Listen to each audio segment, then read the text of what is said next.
Bueno, pues en este problema lo que se nos plantea es resolver una serie de cuestiones basándonos en la reacción que tiene lugar entre un sólido, el carbonato de calcio, y una disolución de ácido clorhídrico que va a ser la que proporcione el medio líquido en el que va a tener lugar la reacción. Luego lo vamos a tener en cuenta en uno de los apartados. Cuando lleguemos a él volveré a comentarlo.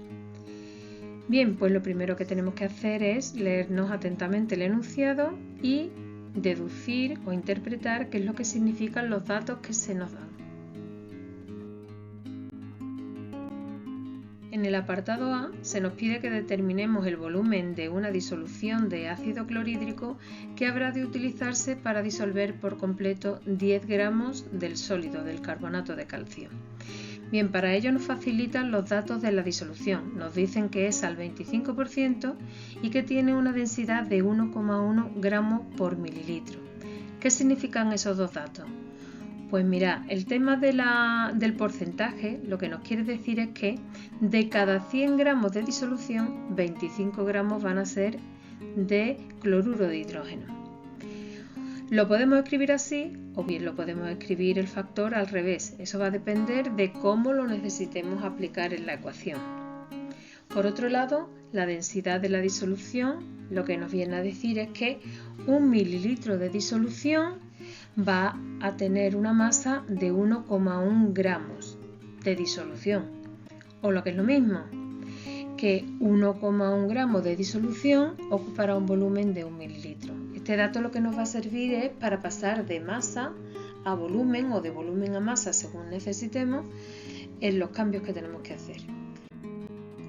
¿Cómo vamos a proceder para llegar desde la masa de carbonato de calcio hasta saber el volumen de la disolución necesaria? Pues en principio vamos a cambiar. Vamos a ir pasando de la masa de carbonato de calcio, la vamos a pasar a moles de carbonato de calcio para relacionarla a través de la reacción con los moles de cloruro de hidrógeno necesarios, y a partir de ahí, cuando sepamos los moles, lo pasaremos a masa, puesto que la concentración de la disolución viene en porcentaje en masa. Y con la densidad, pues lo que haremos será determinar el volumen de disolución una vez conocida la masa en el paso anterior. Así que empezamos con el cálculo. Primero hemos dicho que pasamos a moles, habrá que dividir por el peso molecular, después por la relación entre la estequiometría que presenta la reacción. Sabemos que 2 moles del ácido reaccionan por cada mol de carbonato. Por último, pasamos los moles de ácido a masa y ahora bien, nos paramos aquí un momento. De las dos formas que tenemos dispuesto el factor de la concentración del porcentaje en masa, nos interesa la segunda, puesto que así nos va a permitir que se nos vayan los gramos de cloruro de hidrógeno que tenemos y pasemos a gramos de la disolución. Así que nos llevamos ese factor y lo colocamos a continuación. El siguiente factor será para la densidad. Si nos fijamos, tal y como nos han quedado las unidades, ahora yo tendría gramos de disolución. Por lo tanto, me interesaría igualmente la segunda forma de escribir la densidad, porque así se me irían los gramos de disolución y pasaría a mililitros de disolución, que es lo que me están preguntando realmente. Por tanto, el resultado de esto sería 26,55 mililitros de disolución de clorhídrico al 25%. Pasamos ahora al apartado B, donde se nos pregunta la molaridad del cloruro de calcio que se ha formado. Bien, para ello, para calcular la molaridad, tenemos que calcular el número de moles de cloruro de calcio que se nos ha formado y dividirlo entre el volumen de la disolución que tenemos. Aquí es donde quiero hacer la aclaración que os dije al principio del vídeo. Mirad, el medio acuoso en el que tiene lugar la reacción lo ha facilitado la disolución de ácido clorhídrico, pero el volumen del líquido permanece básicamente constante a lo largo de toda la reacción. Por lo tanto, aunque ha desaparecido el cloruro de hidrógeno, pero se ha formado cloruro de calcio. Por lo tanto, el volumen de disolución en el que nos movemos será el mismo que teníamos y que habíamos calculado en el apartado anterior, así que tomaremos como volumen de la disolución 26,55 mililitros. Vamos a ver cómo procedemos para calcular el número de moles de cloruro de calcio. Pasamos de masa de carbonato de calcio a moles y a través de la relación estequiométrica de la reacción podemos saber el número de moles de cloruro de calcio que se van a producir en la reacción. Resulta que hemos obtenido 0,1 mol de cloruro de calcio.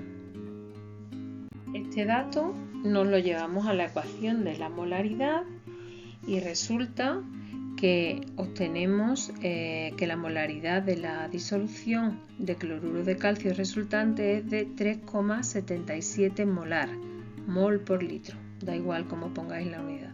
Por último vamos a resolver el apartado C. En él nos preguntan que qué volumen de dióxido de carbono se ha recogido sobre agua a una determinada presión y a una temperatura. Lo primero, calcular cuántos moles de dióxido de carbono hemos obtenido para después llevárnoslo a la ecuación de los gases. Y como veis, procedemos de la misma forma que hemos hecho anteriormente en los otros dos apartados. Estos 0,1 mol de dióxido de carbono que se han obtenido nos lo llevamos a la ecuación de los gases. Despejamos el volumen y nos queda que sería el número de moles por la constante de los gases por la temperatura dividido entre la presión que corresponde al CO2.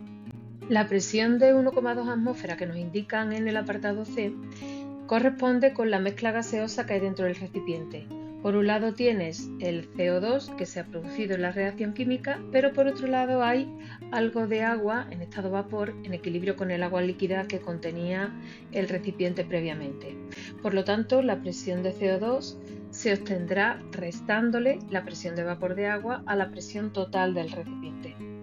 Como resultado se obtiene que esta presión correspondiente al CO2 es de 1,16 atmósferas.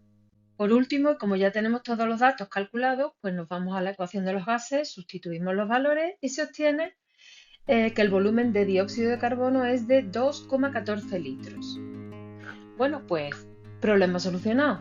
Un problema un poquito completito, tiene un poquito de todo. Tiene presiones parciales, tiene gases, tiene disoluciones, en fin, así es la estequiometría. Hasta el próximo.